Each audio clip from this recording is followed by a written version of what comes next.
Mas Aris ya? Iya, dari tadi ya sampean nunggu. Iya dari tadi. Ya habis dari kamu. Sampean kok kelihatannya kok mukanya capek gitu kenapa?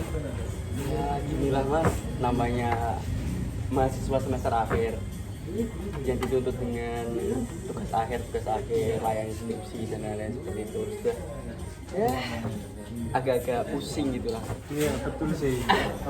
Saya lihat dari semua mahasiswa akhir ya keluhannya sama, dituntut deadline, kemudian masih banyak revisi yang harus dikerjakan gitu.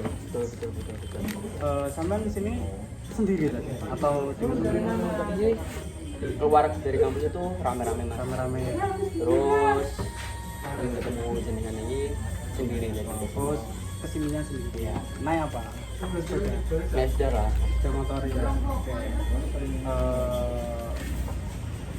Kedatangan zaman ke sini itu kan pasti ada tujuannya. Iya, betul. Tujuannya itu apa sih kalau saya boleh tahu? Sebenarnya saya cukup ingin apa ya istilahnya melakukan sharing lah Melakukan sharing, oke. kepada Mas Pian ini. Iya. Soalnya juga kalau saya pendem sendiri tuh malah tambah beban. Betul gitu sih, loh. betul. Ya. Jadi ya saya sharing, nantinya juga ada apa ya tukar cerita dan juga tukar pikiran sama Mas Pian, dan juga nantinya juga bakalan menemukan hasil yang maksimal lah nanti.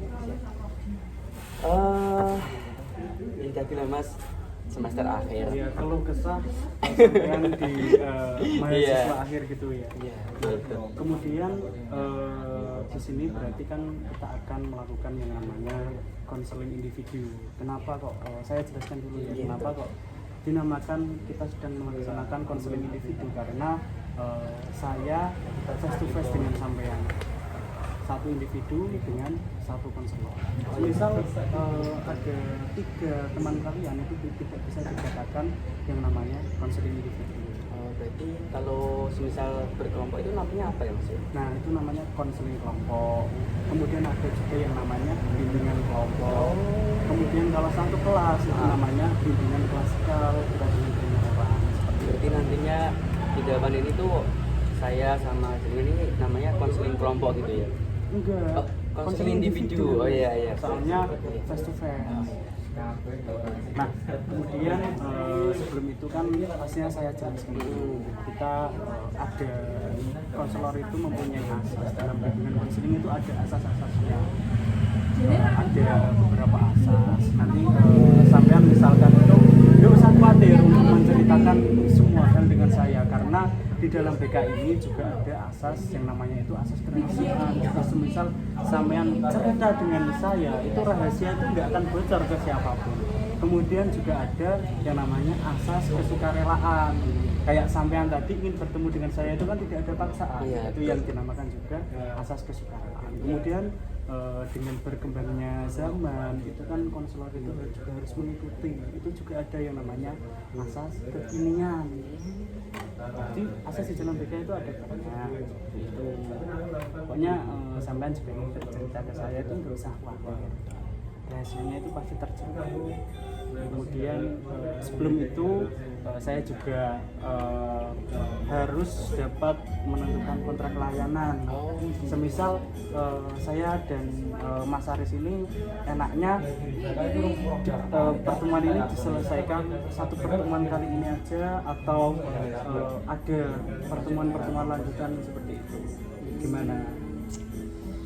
Kalau misalkan kita nanti lihat dari waktu gimana? Iya, Masnya terburu-buru apa enggak nih? Kalau dari jam sore gini ya nyantai sih Mas. Jadi bisa diceritakan sekarang ya Mas ya? Oh boleh. Iya. Katakan Masnya itu itunya untuk apa sih? Oh ya. Belum tahu sama. Sebenarnya saya kan juga dari latar belakang keguruan Mas ya. Keguruan, oke. Fakultatif saya itu FKIP dan saya itu dari prodi pendidikan jasmani dan juga kesehatan gitu. Tentunya dari semester akhir ini juga bukan hanya sekedar memikirkan skripsi ini juga gitu, tetapi juga memikirkan setelah kita selesai dalam perkuliahan, apa kita nantinya akan berlanjut ke pekerjaan ataupun akan lanjut ke instansi yang tinggal, seperti contohnya ke S2 ataupun PPG seperti itu. Melihat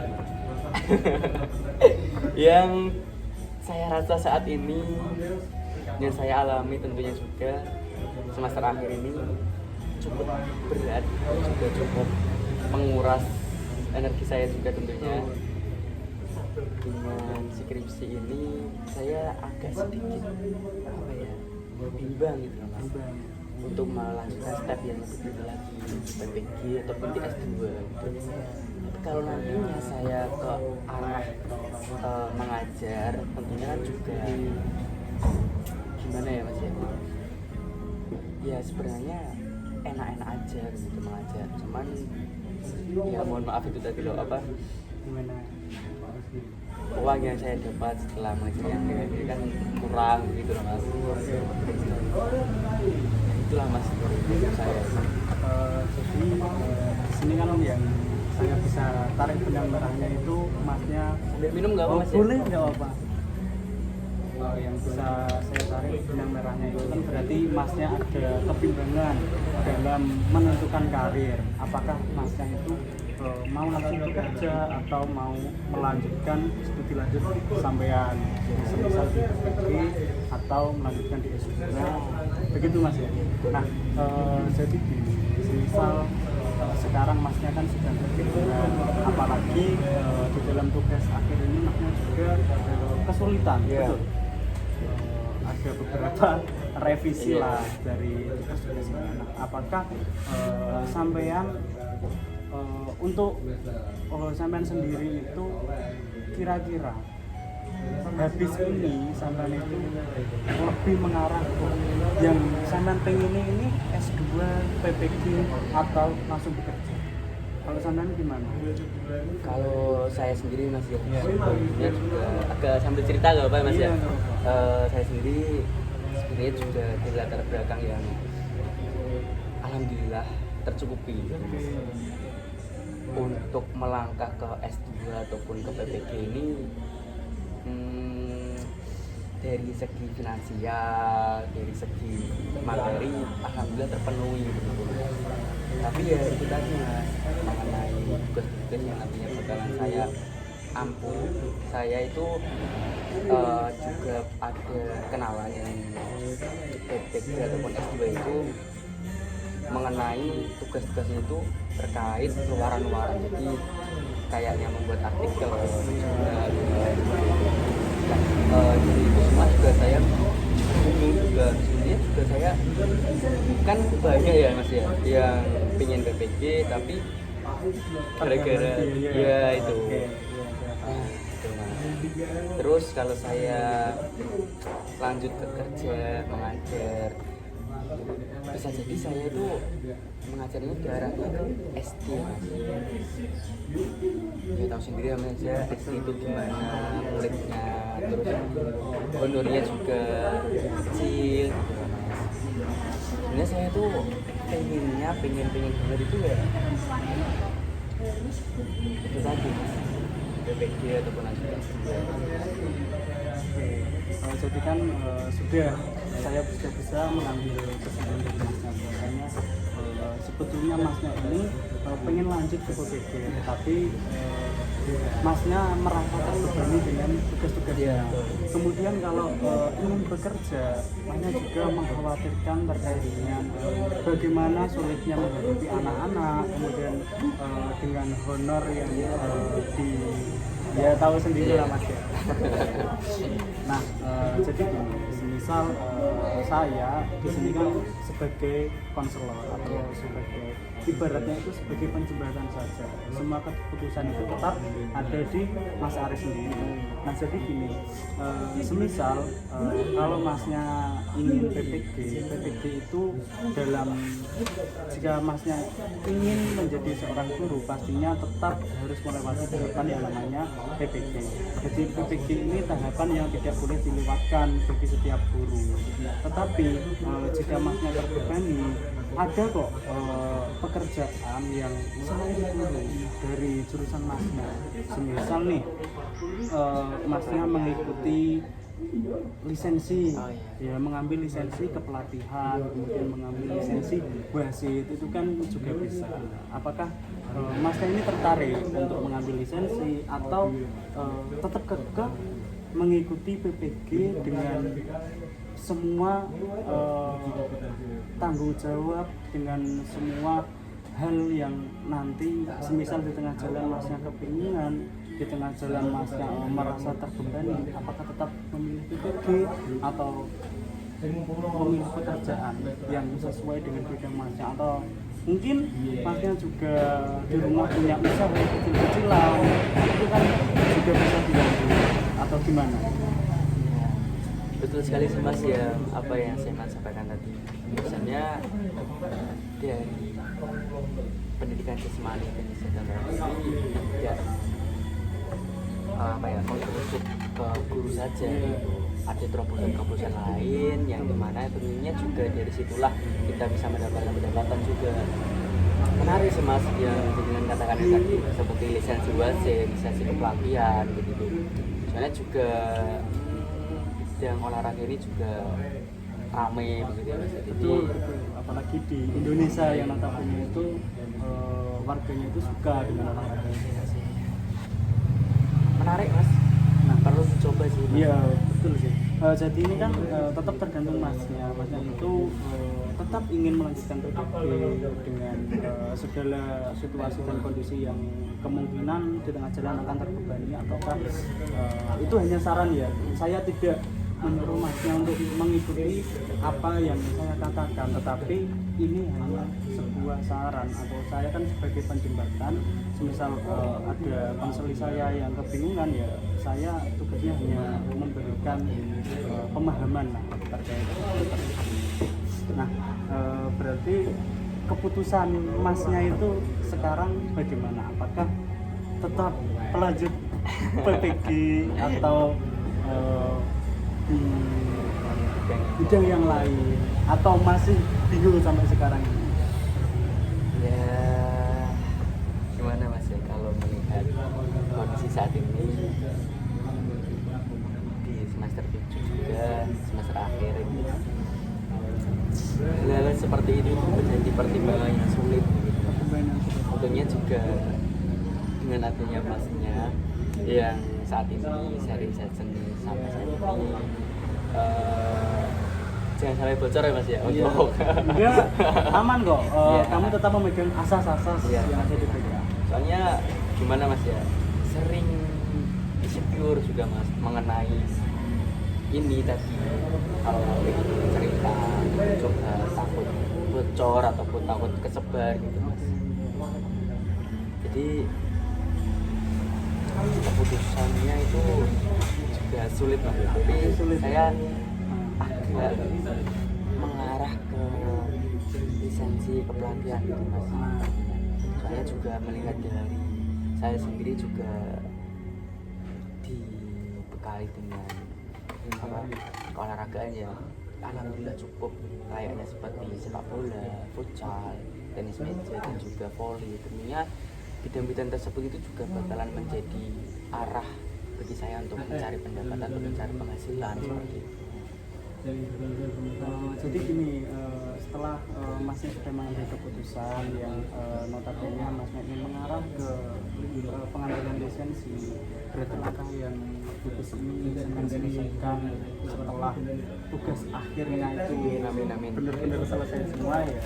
Masnya harus memiliki jaringan terkait informasi-informasi yang mungkin nanti sampai butuhkan, misal di futsal, pengambilan lisensi wasit, lisensi kepelatihan, ataupun di sepak bola, kan itu perlu Mas Aris tentukan, karena setelah ini jangan sampai masnya itu masih kebingungan lagi. Saya nggak punya relasi, saya nggak punya jaringan nih untuk mengambil lisensi ke pelatih. Nah mungkin masnya sudah ada atau mungkin belum, nanti kan kita bisa cari sama-sama. Misal saya ada kenalan, saya tanyakan seperti itu. Bisa ya Mas ya seperti itu ya? Bisa. Kalau relasi mungkin saat ini mengenai kepelatihan terus wasit itu masih belum menemukan. Semoga selesai sharing session sama dengan ini bisa membantu lah Mas ya, sambil ya mencari apa spesialisasi yang pas yang cocok untuk saya terjun sendiri. Mungkin gini Mas ya, saya tarik kembali, mungkin dari dosen apakah ada pengumuman, mungkin Masnya bisa coba ditanya, soalnya kan dosen itu kan pasti memiliki banyak sekali jaringan di luar sana. Mungkin adalah salah satu dosen yang memiliki jaringan ke kepelatihan ataupun ke wasit dan lain-lain, itu Masnya juga bisa tanya. Gimana? Apakah Masnya masih bingung atau sudah memiliki gambaran setelah saya melakukan konseling dengan sampean? Untuk saat ini sih alhamdulillah terarah sih Mas. Sudah terarah, minimal sudah tahu lah jalannya ke sini mau kemana gitu. Iya sih Mas. Dengan seperti ini kan bisa adanya saya tuh menjadi tahu begitu loh. Maksudnya jaringan kan nanti kan tidak memberikan saya saran ataupun apa, cuman memberikan titik keluar atau penggunaan seperti itu. Terima kasih ya Mas ya. Iya, jadi untuk apa? Untuk seri session saat ini. Oh, iya. Mas banget loh, ini gak enak banget sebenarnya saya cerita-cerita kayak gini. Gak apa-apa, kan ya sudah kewajiban saya Iya. sebagai seorang konselor, ketika ada klien atau ada konseling yang datang ke saya, ya tugas saya hanya mengarahkan saja. Masnya ini sebetulnya lebih condong kemana sih? Masnya misal di jurusan PJKR, kemudian kebingungan mau memilih yang mana, saya kan hanya sebagai penjembatani. Nah, mungkin kalau sudah ada pandangan ke depannya, kita kan saya sebagai konselor juga bisa mengakhiri proses konseling ini, tetapi saya tetap akan memantau dari Masnya ke depannya itu, apakah di tengah jalan Masnya ada kebingungan, itu jangan ragu-ragu untuk datang ke saya kembali. Gitu. Siap direpotkan Mas berarti ya Mas ya. Siap. Seorang konselor itu ya harus siap direpotkan. Mungkin seperti itu Mas.